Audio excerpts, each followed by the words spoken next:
इन वादियों में टकरा चुके हैं हमसे मुसाफिर यूं तो कहीं दिल ना लगा।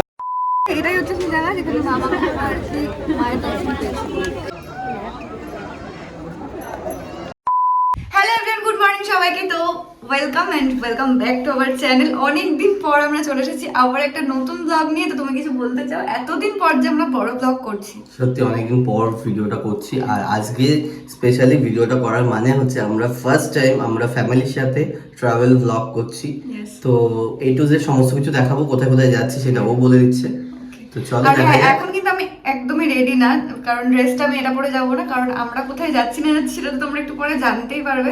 আর হ্যাঁ, এতদিন যে বড় ব্লগ আসেনি সেটার কারণটাও আমি তোমাদেরকে এই ব্লগেই বলে দেবো। তো চলো, ব্লগটা কিন্তু তোমরা লাস্ট অব্দি দেখতে থাকো। আর গাড়ি চলে এসেছে। হ্যাঁ, এটাই বলতে যাচ্ছিলাম, নিচে আমাদের গাড়ি ওয়েট করছে। তো চলো, এখান থেকে ফার্স্টে যাবো আমাদের বাড়ি, ওখানে গিয়ে আমি চেঞ্জ করবো, কারণ এটা পরে যাওয়া যাবে না। তোমরা তো বুঝতেই পারছো ওর ড্রেস আপ দেখে আমরা কোনো একটা এমন জায়গায় যাচ্ছি যেখানে এরকম লুকে তো আমি যেতে পারবো না। তো আমিও একটা সালোয়ার পরবো। চলো তাহলে গাড়ি থেকে আবার কথা হচ্ছে। তো ফাইনালি আমরা রেডি হয়ে বেরিয়ে পড়েছি। আর আন্টি এদিকে দিচ্ছিল তালা, আর ওই দেখো এদিকে কিন্তু আমাদের গাড়িও চলে এসেছে। শুভম লাগেজগুলো নিয়ে আগে আগে চলে গিয়েছিল গাড়ির কাছে। এরপর প্রত্যেকবারের মতো বাড়ির পাশের মন্দিরে প্রণাম করে আমরা শুরু করলাম আমাদের যাত্রা। আর হ্যাঁ, আজকে আমরা কোথায় যাচ্ছি সেটা আশা করছি তোমরা এতক্ষণে টাইটেল আর থাম্বনেল দেখে বুঝে গিয়েছো। ফার্স্টে আমরা যাবো তারাপীঠে মায়ের মন্দিরে, যেটা কিন্তু আমাদের বাড়ি থেকে অনেকটাই ডিস্টেন্স। আর মায়ের মন্দিরে পুজো দেওয়া কমপ্লিট হয়ে গেলে আমাদের কিন্তু আর একটা জায়গাতেও যাওয়ার প্ল্যান আছে। জানি না কতটা কি সময় হবে, যদি যাই সেটা তো তোমরা অবশ্যই দেখতে পাবে। তো চলো সবার প্রথমে আমার বাড়ির দিকে যাওয়া যাক, কারণ আমায় কিন্তু ড্রেসটা চেঞ্জ করতে হবে।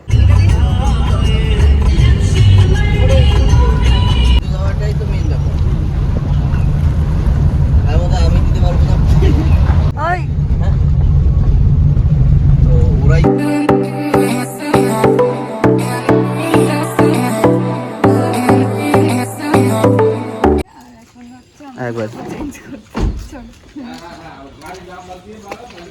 চলো। হাই, কুকুরটা কি করছে দেখো। ওই তোর ভালো লেগেছে? তো ফাইনালি চলে এসেছি আমরা আমাদের বাড়ির সামনে। আর ওই দেখো মা কিন্তু গেটের সামনে আমাদের জন্য অনেকক্ষণ থেকে ওয়েট করছিল। তো চলো আগে জলদি জলদি জামাটা চেঞ্জ করে নি, তারপরে আবার ভিডিওটা কন্টিনিউ করছি। ফাইনালি রেডি হয়ে গেছি। কেমন লাগছে আমাকে বলো? কেমন লাগছে বলো? ভালো লাগছে। দেখ কোথায় দিক আসছে। কি আনছো এটা? পোশাক। হ্যাঁ কিছু বলতে চাও? তো ফটো করছিল, ক্যামেরা যে অন করেছি চুপ হয়ে গেছে।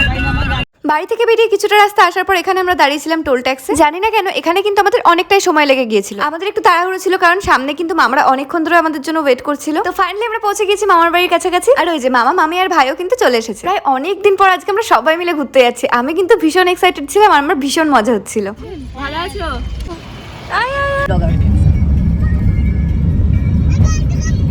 এখানে দেখো পুচকেটা সামনে থেকে আমি ইশারা করে কিছু একটা বলার চেষ্টা করছিল, আর আমার ভাই এদিকে মায়ের সাথে একটা ছোটখাটো প্র্যাঙ্ক করে ফেললাম। মা কিন্তু বিশাল রেগে গেছিল। যাই হোক, এরপর রাস্তা যেতে যেতে আমরা অনেকক্ষণ জ্যামে আটকে গেছিলাম, কারণ এই জায়গায় হয়েছে একটা মারাত্মক অ্যাক্সিডেন্ট। দেখতেই পাচ্ছ গাড়িটা সব কিন্তু একদম রাস্তায় কুচি কুচি হয়ে পড়ে রয়েছে। আর যে ট্রাকটার সাথে অ্যাক্সিডেন্টটা হয়েছে সেটার অবস্থাটা একবার দেখো। এখানে লোকজনের এত ভিড় ছিল যে আমরা প্রায় 1 থেকে 1.5 ঘন্টার মতো জ্যামেই আটকে ছিলাম।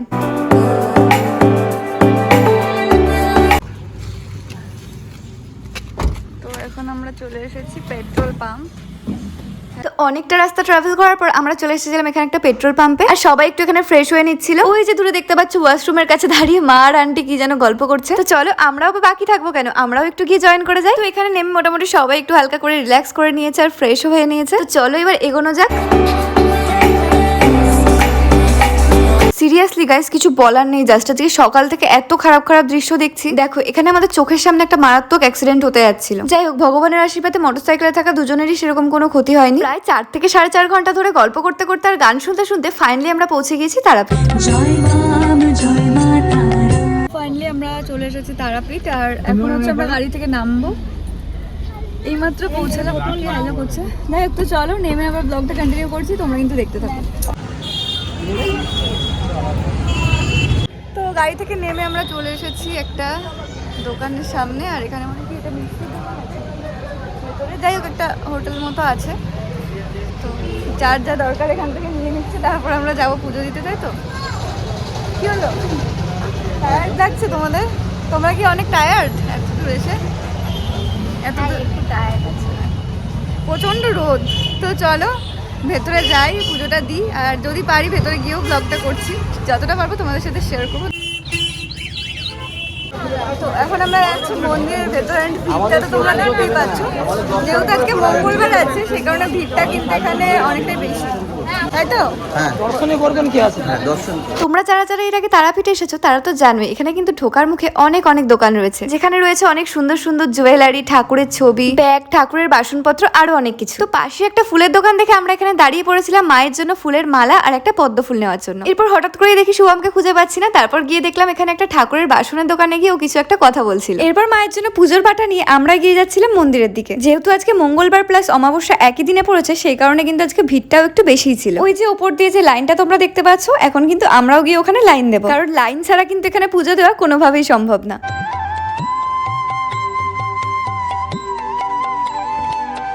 তো ফাইনালি আমরা দাঁড়িয়ে পড়েছি লাইনে। ভীষণই বড় একটা লাইন ছিল, আমি না বুঝতেই পারছিলাম না যে এই লাইনটা কখন শেষ হবে। এর আগেও আমরা একবার এসেছিলাম, তখনও এত বেশি ভিড় ছিল যে লাইন দিয়েও কিন্তু আমরা মায়ের দর্শন পাইনি। আর আজকেও বলছিল 12টার মধ্যে মন্দির বন্ধ হয়ে যাবে, সেই কারণে কিন্তু আমি একটু টেনশনেও ছিলাম।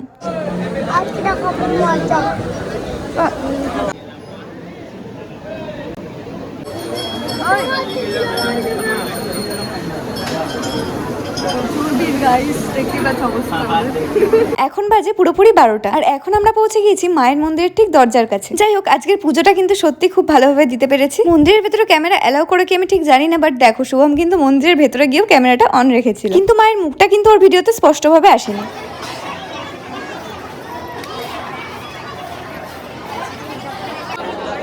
চলো, হয়ে গেছে? কেমন লাগলো পুজো দিয়ে?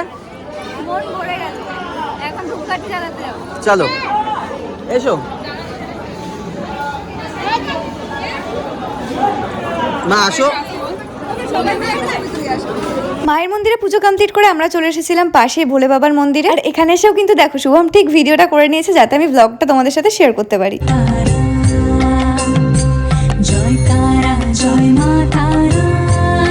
আমাদের সবার পুজো দেওয়া কমপ্লিট। এরপর আমরা এখানে সবাই মিলে বসে পড়েছিলাম মায়ের প্রসাদ নেওয়ার জন্য। এরপর এখান থেকে বেরিয়ে আমরা চলে গিয়েছিলাম তারাপীঠ শ্মশানে।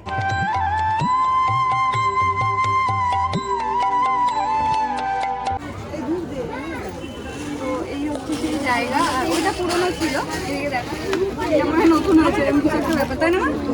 তো এইখানে এটাই হচ্ছে সেই জায়গা যেখানে মামা আর কি মায়ের দর্শন পেয়েছে। চলো তাহলে, হয়ে গেল কমপ্লিট পুজো দেওয়া। মা, পুজো দেওয়া কমপ্লিট। এবার চলো হালকা করে লাঞ্চটা করে নিই, ভেজ। মামা মামি কোথায় সবাই?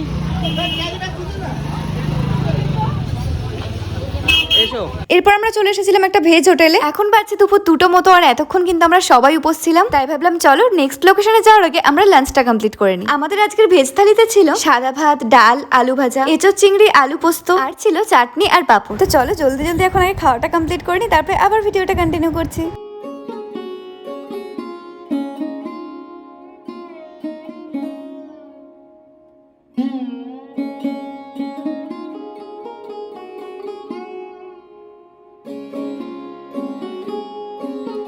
খাওয়া দাওয়া কমপ্লিট করে আমরা বেরিয়ে পড়েছি নেক্সট লোকেশনের উদ্দেশ্যে। আর এই রাস্তার দুই পাশের ভিউটা কিন্তু জাস্ট দারুণ ছিল, তাই ভাবলাম চলো এখানে একটু ব্রেক নিয়ে কয়েকটা ভিডিও বানিয়ে নেওয়া যাক। থেকে নেমে এখানে একটা লোকেশনে আমরা চলে এসেছি। লোকেশনটা জাস্ট ওয়াও। মেসেঞ্জার আর 28 না 24,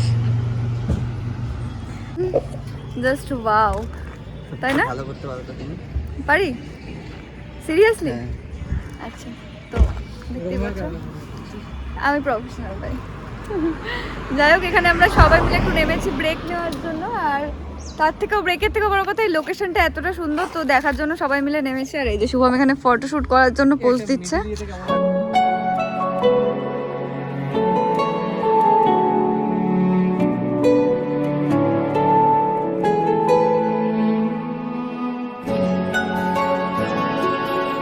প্রচুর প্রচুর ভিডিও বানিয়েছি আর ছবি তুলেছি, তো চলো এবার গাড়িতে ওঠা যাক, নইলে কিন্তু নেক্সট লোকেশনে পৌঁছতে পৌঁছতে আমাদের রাত হয়ে যাবে। কিন্তু কিছুটা রাস্তা আসার পর আমাদেরকে পুলিশে কেন আটকালো? না দাঁড়াও, ফার্স্টে আমিও ভুল বুঝেছিলাম, পুলিশ কিন্তু আমাদের আটকায়নি। যেহেতু আমরা ওয়েস্ট বেঙ্গল থেকে ঝাড়খণ্ডে ঢুকছি আর সামনে ইলেকশন, সে কারণে এখানে একটু চেকিং চলছিল। দেখো এইটুকু সময়ের মধ্যে নাকি আমরা অন্য রাজ্যেও চলে এলাম।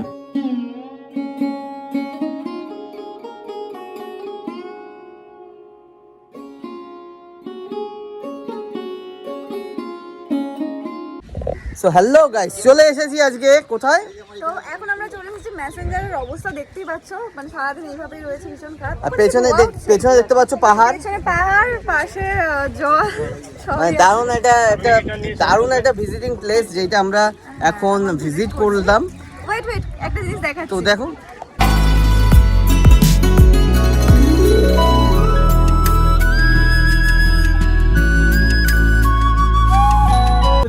এত রোদ, দ্বীপটা নিয়ে যাবে খানিকক্ষণ দাঁড়াতে চলে ওই ব্রিজটা।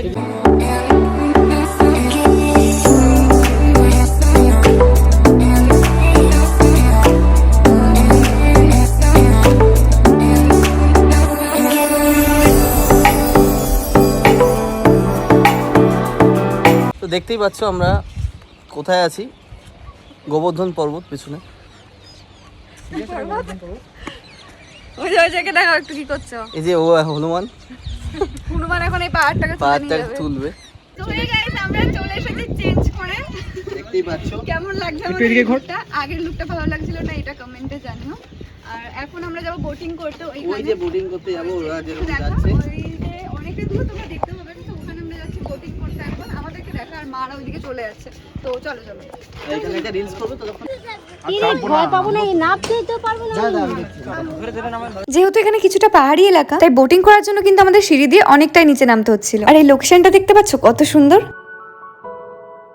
তোমরা যারা যারা মেসেঞ্জারে এসেছো বা মেসেঞ্জারের নাম শুনেছো তারা তো জানোই এখানে কিন্তু জলের গভীরতাটা অনেক বেশি, কারণ বন্যার সময় কিন্তু এখান থেকেই জল ছাড়া হয়, প্লাস এই জলের নিচে কারেন্টও তৈরি হয়। তাই আমি কিন্তু ফার্স্টে বোটিং করতে একদমই রাজি ছিলাম না, ভীষণ ভয় লাগছিল আমার, কারণ আমি তো সাঁতার জানিই না। এরপর যাই হোক শুভম আমাকে আর আন্টিকে অনেকটা সাহস দিয়ে নিয়ে এসেছিল, তাও একটু ভয় লাগলেও ভাবলাম চলো একবার ট্রাই করেই দেখা যাক। আমাদের বোটটা এখন ওই পার থেকে আসেনি, সেই কারণে আমরা এখানে ওয়েট করছিলাম।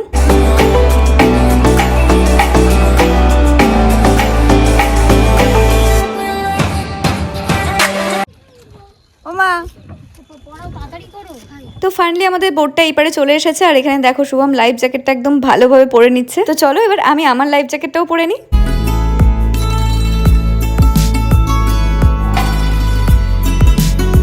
মনে প্রচুর ভয় নিয়ে ফাইনালি গাইস আমি উঠে পড়লাম বোটে। আসলে এতটা জল আমি কখনোই বোটিং করিনি, যদি আগে থেকে এক্সপিরিয়েন্স থাকতো তাহলে কিন্তু এতটা ভয় পেতাম না। আর এগুলো কিন্তু স্পিড বোট, সেই কারণে আমি আরো বেশি ভয় পাচ্ছিলাম, আর ওদেরকে বারবার করে বলছিলাম যেন খুব বেশি জোরে না চালায়।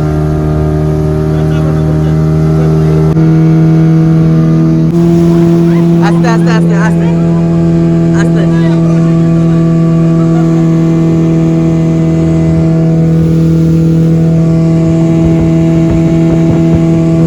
इन वादियों में टकरा चुके हैं हमसे मुसाफिर, यूं तो कहीं दिल ना लगाया हमने किसी से। জলের ঠিক একদম মাঝখানটাই এসে দেখো বোটটা থামিয়ে দিয়েছে। আমার আবার একটু ভয় লাগছিল, আর এদিকে দেখো শুভম উঠে দাঁড়িয়ে এখানে ছবি তুলছিল।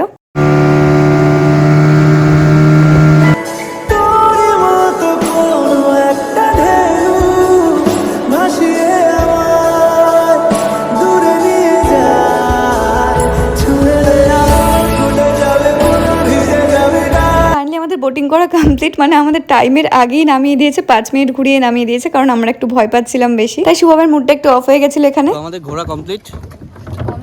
এখন একটু ঘুরতে পারতাম, কিন্তু আমরা ভয় পাচ্ছিলাম বলে আমাদের তাড়াতাড়ি নামিয়ে দিয়েছে। আমরা বলো না, আমি না, তাই জন্য একটু আমার বলা।